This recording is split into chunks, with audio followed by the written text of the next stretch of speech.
Master એજ્યુકેશનમાં આપ સૌનું સ્વાગત છે. મિત્રો, આજનો જે આપણો વિષય છે તે છે તરુણાવસ્થા. હવે આપણે બધા જ આ તરુણાવસ્થામાંથી નીકળી ચૂક્યા છે, તો આપણે આના જે લક્ષણો છે, આની અંદર શું અનુભવો થાય છે તેના વિશે આપણે માહિતગાર જ છે.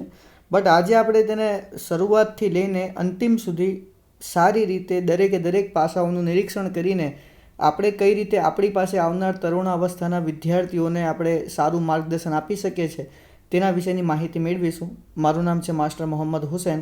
તો વિદ્યાર્થી મિત્રો, આજની જે વિડીયો છે તેની અંદર આપણે તરુણાવસ્થાનો અર્થ, તેની વ્યાખ્યા, તેના લક્ષણો અને તેના વિકાસાત્મક કાર્યોની ચર્ચા કરીશું. તો આપણે આગળ વધીએ. પહેલું છે તો તમારે યાદ રાખવાનું છે કે તરુણાવસ્થાનો જે સમયગાળો છે ને તે કેટલો છે. તો આમાં છોકરાઓ માટે તરુણાવસ્થાનો ગાળો અલગ હોય છે અને છોકરીઓ માટે તરુણાવસ્થાનો ગાળો અલગ હોય છે. તે આપણે આગળ જોઈશું. બટ એમ કોમન કહેવા જઈએ, સામાન્ય ગાળો જેને આપણે કહીએ તો 12થી લઈને 18 કે 20 વર્ષ સુધી આ સમયગાળો ચાલતો હોય છે. એટલે આ પહેલો જ પ્રશ્ન અહીંયા છે કે તરુણાવસ્થાનો સમયગાળો કયો? તો 12થી લઈને 18 કે 20 વર્ષ સુધી એટલે તરુણાવસ્થાનો સમયગાળો. હવે તરુણાવસ્થા જે છે તેને ઘણા બધા બીજા નામોથી પણ ઓળખવામાં આવે છે. તો તે બધા નામો આપણે આ જ પેજ પર જોઈ લઈશું. તો તરુણાવસ્થા એ જીવનની વસંત છે. જો પહેલું જ નામ આવી ગયું કે જીવંતની વસંત કઈ અવસ્થાને કહેવામાં આવે છે, તો તરુણાવસ્થાને કહેવામાં આવે છે. એ જીવનનો નવજાગૃતિ કાળ છે. બીજું નામ આવે છે કે અહીંયા બાળકને એક નવી જાગૃતિ પેદા થાય છે. ઘણા બધા લક્ષણો છે તેના, પણ એને નવજાગૃતિ કાળ પણ કહેવામાં આવે છે. તે જીવનનો સંઘર્ષ સમય સંક્રાંતિ કાળ છે. ત્રીજું નામ આવે છે. પહેલું નામ જીવંતની વસંત અથવા તો વસંત ઋતુ એટલે કે તરુણાવસ્થા. બીજું નવજાગૃતિ કાળ. ત્રીજું આવે છે સંક્રાંતિ કાળ, કારણ કે આ જે અવસ્થા છે તેમાં તે ઘણા બધા સંઘર્ષો કરે છે. માનવના જીવનની ભાવિ ઇમારતના ઘડતરમાં આ અવસ્થા અતિ મહત્વનો ભાગ ભજવે છે. કારણ કે આ જ અવસ્થામાં બાળક ડિસાઇડ કરે છે કે મારે આગળ જઈને શું કરવું છે, હું કેવા પગલાં લઈશ, મારું વ્યક્તિત્વ કેવું હશે, મારી બુદ્ધિ કયા પ્રકારની રહેશે. એટલે આ ઘણું મહત્વનો ભાગ છે. આ અવસ્થામાં વિભિન્ન પ્રકારની ઝડપી શારીરિક, સાંવેદિક અને અન્ય પ્રકારના પરિવર્તનો અનુભવાય છે. આ અવસ્થામાં પ્રવેશ કરવા તરુણોને પોતાનામાં આવતા પરિવર્તનો વિસ્મયકારી લાગે છે. ઘણા બધા પરિવર્તનો આવે છે, કારણ કે તે બાલ્ય અવસ્થામાંથી તરુણાવસ્થામાં પ્રવેશતો હોય તો ઘણા બધા ચેન્જીસ શારીરિક, માનસિક, સાંવેગિક આવે છે. તરુણાવસ્થાને ઝંઝાવાત અને સંઘર્ષનો સમયગાળો પણ કહેવામાં આવે છે. એટલે તમને એ પૂછાય કે કયા સમયગાળાને કે અથવા તો કઈ અવસ્થાને ઝંઝાવાત કે સંઘર્ષનો સમયગાળો કહેવામાં આવે છે, તો તરુણાવસ્થાને કહેવામાં આવે છે. શિક્ષણના તબક્કામાં ઉચ્ચ પ્રાથમિકથી માંડીને ઉચ્ચ શિક્ષણ સુધીના સ્તરે તરુણાવસ્થા યા તરુણાવય છવાયેલું જોવા મળે છે. આપણે જોઈએ છીએ કે ધોરણ 8થી શરૂ કરો એટલે તરુણાવસ્થાના ઘણા બધા બાળકો તમારી પાસે ભણવા માટે આવતા હશે, જે કોલેજ લેવલ સુધી ચાલતા હશે. જીવંતની વસંત જેવી આ અવસ્થામાં જે વ્યક્તિ ખુલી નથી શકતી તે ખીલી શકતી નથી. જો આ ખૂબ જ ઇમ્પોર્ટન્ટ એક વાક્ય છે કે તમે કોઈક ફૂલને ખીલવા માટેનો મોકો આપો તો જ તે ખુલી શકે છે. બાકી તેને તમે મસળી નાખશો યા તેને કંઈક પણ પ્રકારની હાનિ પહોંચાડવાની કોશિશ કરશો તો તે ક્યારેય ખીલી નહીં શકે. વ્યક્તિનું પણ એવું જ છે. અને એ અવસ્થા એટલે કે તરુણાવસ્થા. તરુણાવસ્થામાં જો વ્યક્તિને તમે પૂરેપૂરો ખીલવાનો મોકો આપો તો જ તે ખીલશે અને પોતાનું વ્યક્તિત્વ, પોતાનો પ્રભાવ, જે કંઈક પણ તેની અંદર ગુણો છે તે લોકો સુધી પહોંચાડી શકશે. હવે આવે છે તરુણાવસ્થાનો અર્થ શું હોય છે. તો તારુણ્ય માટે લેટિન ભાષા, જો ખાસ યાદ રાખજો, તરુણાવસ્થા શબ્દ કઈ ભાષામાંથી આપણે જોઈએ ને, જેટલા પણ શબ્દો વધારે પડતા લેટિન ભાષાના જ છે. તો લેટિન ભાષામાંથી એડોલેસર શબ્દ માટે શબ્દ વપરાય છે. એડોલેસર એટલે કે વૃદ્ધિ પામવી. હવે આ જે શબ્દ છે એ શબ્દ પરથી એડોલેસન્ટ અને એડોલેસન્સ શબ્દ આવ્યા છે. અંગ્રેજીમાં આપણે તરુણાવસ્થાને એડોલેસન્સ કહીએ છીએ. તો આ બંને શબ્દ આવ્યા છે. હવે તરુણાવસ્થાને બીજા પણ નામ, આગળ પહેલી સ્લાઇડમાં પણ આપણે ઘણા નામ જોયા એને, અહીંયા પણ બીજા બે નામ આવે છે કે તરુણાવસ્થાને પોંગડા અવસ્થા યા તો કુમાર અવસ્થા પણ કહેવામાં આવે છે. તો અહીંયાથી તમારે 2-3 વસ્તુ યાદ રાખવાની છે. પહેલું, તરુણાવસ્થા કઈ ભાષા પરથી આવ્યું છે, તો લેટિન ભાષા પરથી. લેટિન ભાષાના કયા શબ્દ પરથી તરુણાવસ્થા શબ્દ આવ્યો છે, તો એડોલેસર. એડોલેસરનો અર્થ શું થાય? વૃદ્ધિ પામવી. એના બીજા બે શબ્દો કયા, તો એડોલેસન્ટ અને એડોલેસન્સ. આ એના બીજા બે શબ્દો છે. એના બીજા બે નામ પણ આપણે જોયા, પોંગડા અવસ્થા અને કુમાર અવસ્થા. હવે તરુણાવસ્થાની કેટલીક વ્યાખ્યાઓ છે, તો તે વ્યાખ્યાઓ આપણે જોઈએ તો તારુણ્ય એ ભૌગોલિક, સામાજિક અને ભવિષ્યના આયામો પર ઝડપથી વિસ્તરતું જીવન ફલક છે. આવી વ્યાખ્યા કોણે આપી છે? તો કર્ટ લેવિને આપી છે.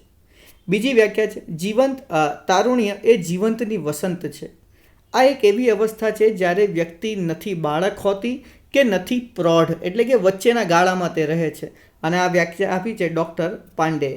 બીજી વ્યાખ્યા છે મનુષ્યમાં જે વયે પ્રજનન કોષો ઉત્પન્ન થવાની શરૂઆત થાય તેમજ છોકરા અને છોકરીઓ પ્રજનન માટે યોગ્યતા પ્રાપ્ત કરવાની શરૂઆત થાય તેને તરુણાવસ્થા કહેવાય છે. બીજી વ્યાખ્યા છે તરુણાવસ્થા બાળપણ અને પુખ્ત અવસ્થા વચ્ચેનો સંક્રાંતિ કાળ છે. તે પુખ્ત અવસ્થામાં પ્રવેશ માટે પૂર્વ તૈયારી રૂપ અવસ્થા છે. તે શારીરિક અને માનસિક વિકાસનો નિર્ણાયક તબક્કો હોય છે. સામાન્ય રીતે છોકરીઓ, જો મેં તમને પહેલાં કહ્યું હતું કે એમાં બે અલગ અલગ ભાગ પડે છે કે છોકરીઓ માટે સમયગાળો અલગ હોય છે અને છોકરાઓનો સમયગાળો અલગ હોય છે. તો અહીંયા ખાસ ધ્યાન રાખજો. સામાન્ય રીતે છોકરીઓ 10થી 12 વર્ષની વયે અને છોકરાઓ 13થી 14 વર્ષની વયે તરુણ અવસ્થાએ પહોંચે છે. જો એમ તો સામાન્ય ગાળો કયો છે 12થી લઈને 18 કે 20 વર્ષ, પરંતુ એમાં પણ આપણે ભાગ પાડી દીધા છે કે છોકરીઓનો જે તરુણ અવસ્થાનો ગાળો છે તે 10થી 12 વર્ષે શરૂ થઈ જાય છે, જ્યારે છોકરાઓનો 13થી 14 વર્ષે શરૂ થાય છે.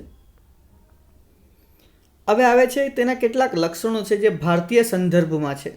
કારણ કે આપણે ભારત દેશમાં રહીએ છીએ તો આપણે તેના અનુસાર આપણું વાતાવરણ અહીંયાનું અલગ છે, અહીંયાની આબોહવા અલગ છે. તો તે રીતે આપણે તરુણાવસ્થાના લક્ષણો જોઈએ તો ભારત એ ગરમ આબોહવાવાળો દેશ છે. તેથી તારુણ્યનો સમયગાળો ક્યારેક 10 કે ક્યારેક 11 વર્ષથી શરૂ થઈ જાય છે અને તે 18 કે તેથી આગળના સમય સુધી પણ લંબાઈ શકે છે. એટલે કે નિશ્ચિત નથી કે 18 વર્ષે જ પૂરો થઈ જશે, હોઈ શકે 19, 20, 21 પણ થઈ જાય. કારણ કે આપણે ત્યાં આબોહવાને જે વાતાવરણ છે તે થોડુંક અલગ છે બીજા દેશો કરતાં. હવે આવે છે તેના કેટલાક લક્ષણો. જો અહીંયાથી તમારે કેટલાક પ્રશ્નો યાદ રાખવા પડશે, એના જવાબ યાદ રાખવા પડશે. તો આપણે લક્ષણો જોઈએ કે 13 વર્ષના ભારતીય તરુણની ઊંચાઈ 61 અને તરુણીની ઊંચાઈ 62.5 જેટલી હોય છે. 16 વર્ષની ઉંમરે ભારતીય તરુણની ઊંચાઈ 67.5 અને તરુણીની ઊંચાઈ 64.6 જેટલી હોય છે. આ યાદ રાખી લેજો. આ અવસ્થામાં 12 વર્ષથી 20 વર્ષ સુધી શારીરિક વિકાસ થતો હોય છે. એમ તો માનસિક વિકાસ પણ થાય છે, સાંવેગિક વિકાસ પણ થાય છે, પણ સૌથી વધુ ભાર અહીંયા શારીરિક વિકાસ પર જ રાખવામાં આવે છે. કારણ કે તરુણ અવસ્થામાં તમારે ઘણા બધા જે શારીરિક અંગો છે તેનો વિકાસ થતો હોય છે. છોકરાઓમાં પુરુષના અને છોકરીઓમાં સ્ત્રીના લક્ષણો જોવા મળે છે. અત્યાર સુધી તો આપણે તેને બાળક તરીકે જ ગણીએ છીએ, પણ જેવું તે તરુણ અવસ્થામાં આવે તો તેની અંદર જે પુરુષ અને સ્ત્રીના લક્ષણો હોય તે જોવા મળે છે. ભારતીય સંદર્ભમાં તરુણની તુલનામાં તરુણીઓમાં વૃદ્ધિ વહેલી થાય છે. જો આ ખાસ યાદ રાખજો કે ભારતીય સંદર્ભમાં કોની વૃદ્ધિ વહેલી થાય છે તો તરુણની તુલનામાં તરુણીઓની, એટલે કે છોકરાઓની તુલનામાં છોકરીઓની વૃદ્ધિ વહેલી થાય છે. 15થી 16 વર્ષ સુધીમાં તે અટકી જાય છે, કારણ કે તેમની તરુણાવસ્થાનો જે ગાળો છે તે પણ વહેલા શરૂ થઈ જાય છે. એટલે 15-16 વર્ષ સુધી આવીને તે પછી અટકી જાય છે. ભારતીય તરુણીઓમાં 16 વર્ષની તરુણાવસ્થામાં તરુણીઓનો માનસિક વિકાસને દર્શાવે છે. એટલે કે આ અવસ્થામાં માનસિક વિકાસ પણ થાય છે. ભારતીય તરુણીઓના જાતીય અંગેનો વિકાસ પણ થાય છે. એટલે કે જે જાતીયતાનો જે કંઈ પણ જાતિ છે તેમની તેના વિશેનો પણ વિકાસ થતો જોવા મળે છે.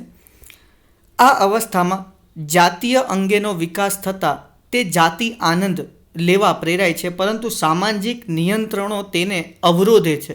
સામાજિક નિયંત્રણો અને નિયમોને લીધે તેઓ માનસિક સંઘર્ષ પણ અનુભવે છે. ઘણા બધા જાતીય આનંદો હોય છે જે આ અવસ્થામાં બાળકો લેતા હોય છે, પરંતુ સમાજ અને જે કંઈક પણ ઘર પરિવાર છે તેના અવરોધ આવતા માનસિક સંઘર્ષ પણ ઘણીવાર અનુભવવું પડે છે.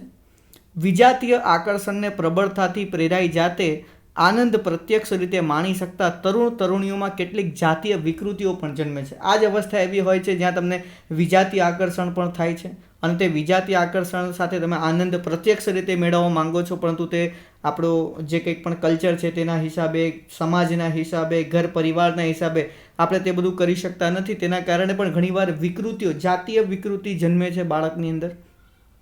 ભારતીય તરુણીઓ વિજાતીય આકર્ષણને લીધે અન્યોન્યની મૈત્રી ઝંખે છે.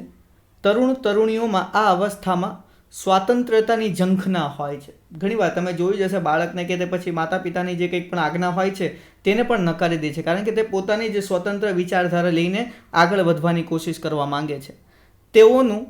તેઓને પરાવલંબન ગમતું નથી, એટલે કે બીજાની ઉપર આધાર રાખવું તેમને ગમતું નથી, તે પોતાની રીતે જ આગળ વધવા માંગે છે.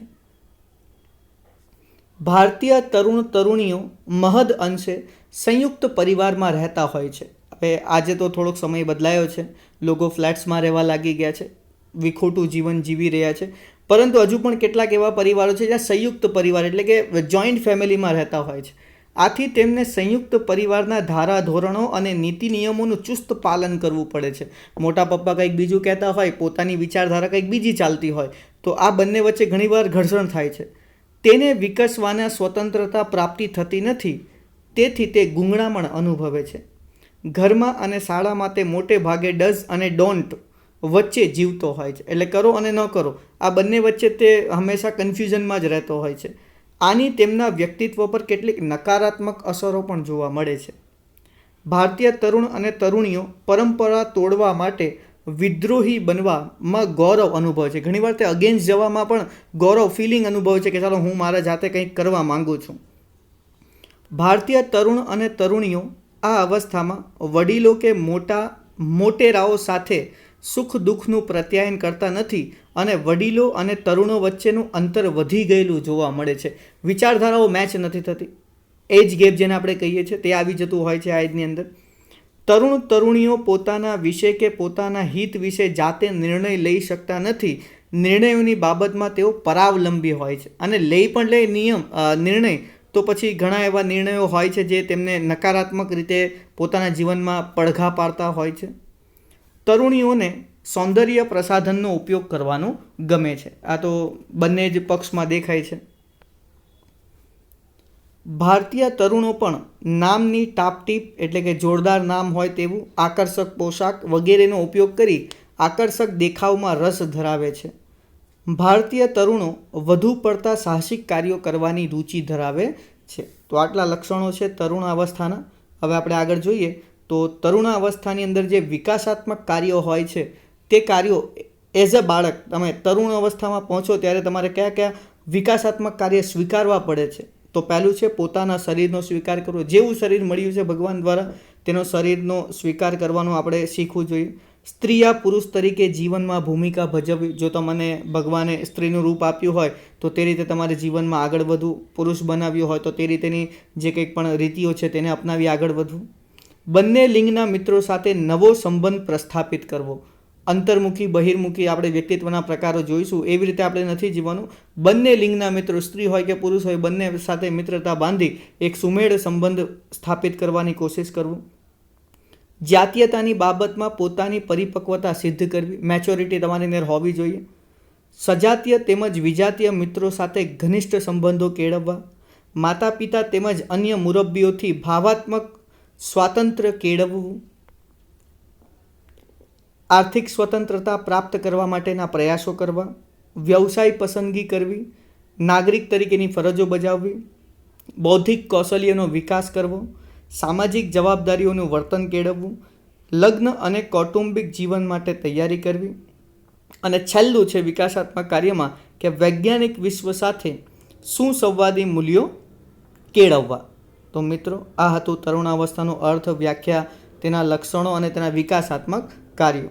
તો આપણે અહીંયા વિરામ લઈએ છીએ. આના પછીના વિડીયોમાં જે તરુણાવસ્થાને વિશે આપણે ખૂબ જ મોટો વિડીયો રાખ્યો છે જેની અંદર તેના વિકાસના અલગ અલગ પરિબળો વિશે આપણે વાત કરી છે જે આપણા માટે મહત્ત્વનું છે તેના વિશે આપણે ચર્ચા કરીશું. ત્યાં સુધી આપણે વિરામ લઈશું. આભાર.